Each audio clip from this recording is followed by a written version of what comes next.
সাহাবীদের ব্যাপারে, হ্যাঁ কাদের ব্যাপারে বলেন, সমালোচনা করব না, শুনবো না। যারা সাহাবীদের সমালোচনা করে ওদের মজলিসেও বসবো না। সাহাবীদের সমালোচনা শুনবো না, করবো না। ওদের মজলিস যদি আমি যদি নিশ্চিত জানি যে এরা তো সাহাবী বিদ্বেষী, তো ওদের মজলিসেও বসবেন না। এই যে আমি এই কথাটা বললাম না, অনেকে মনে মনে বলতেছে এটা মনে আমগরে কয়, তো আপনি সাহাবী বিদ্বেষী হলে তো আপনারই কই। এই কথাটা বললে কিভাবে জানেন? এই যে এরকম করে আরিফ বিন হাবিব এটা কার ইঙ্গিত করলো, তো আপনি যদি সাহাবী বিদ্বেষী হন আপনার না, তো নাই। আপনি যদি সাহাবী বিদ্বেষী না হন তো আপনি না। এই যে বলতেছি না, এই ঠিক আপনার কেউ শুনতেছে, হয়তো মাইকে শুনতেছে, আচ্ছা সাহাবী বিদ্বেষী বললে উনি কি বুঝাইতেছে? আমি বুঝাইতেছি যে সাহাবী বিদ্বেষী, এটাই বুঝাইতেছি। হুজুর আমি তো সাহাবী বিদ্বেষী না, তো কথা তো আপনারা বলি নাই। সাহাবীদের আপনার মর্যাদা নিয়ে একবার বয়ান দিছে জুমায়, তো সেখানে বয়ান দিতে দিতে সাহাবী বিদ্বেষীদের কি পরিণতি এই ব্যাপারে আলোচনা করছে। জুমার পরে একজন কয় আপনার সাথে একটু কথা আছে। বলি বলেন কি কথা? রুমে যাইতে যেতে উনি বলতেন আপনি সাহাবী বিদ্বেষের যে বিষয়টা বললেন, তাদের উপর আল্লাহর অভিশাপ ভেবে বললেন।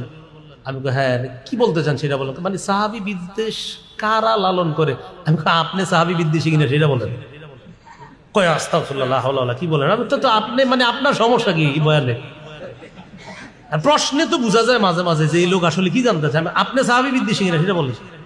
যে আপনি না হন তো আপনার তো সমস্যা নেই, আপনি তো মাশাআল্লাহ আমার দলের লোক, আলহামদুলিল্লাহ, আপনি সাহাবী ভালোবাসেন, আমিও ভালোবাসি, তো আপনার তো সমস্যা নেই।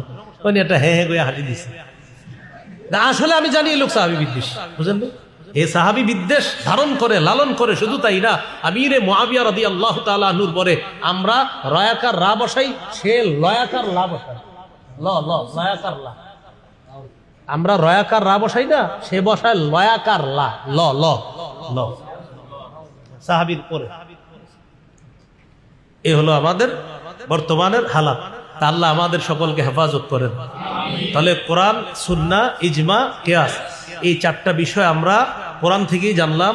এটা হলো আতিউল্লাহ, আতিউর রাসূল। আরেকটা জানলাম ওই আপনার সূরা নিসার 115 নম্বর আয়াত, আমাইয়ুশাকিকির রাসূলা মিন বাদি মা তাবায়্যানা লাহুল হুদা ওয়া ইয়াত্তাবি' গায়রা সাবিলিল মুমিনিন, এটা ইজমার দলিল। আরেকটা জানলাম সূরা হাশরের 2 নম্বর আয়াত, কিয়াসের দলিল, ফাতাবিরু ইয়া উলিল আবসার।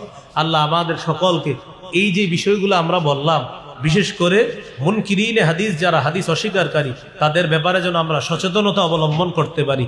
আল্লাহ তৌফিক দান করেন। ইনশাআল্লাহ আপনার ভাই আলোচনা করবে, আলোচনার পর এরপরে আমরা যাব ছাত্র ভাই যারা আছে ইনশাআল্লাহ।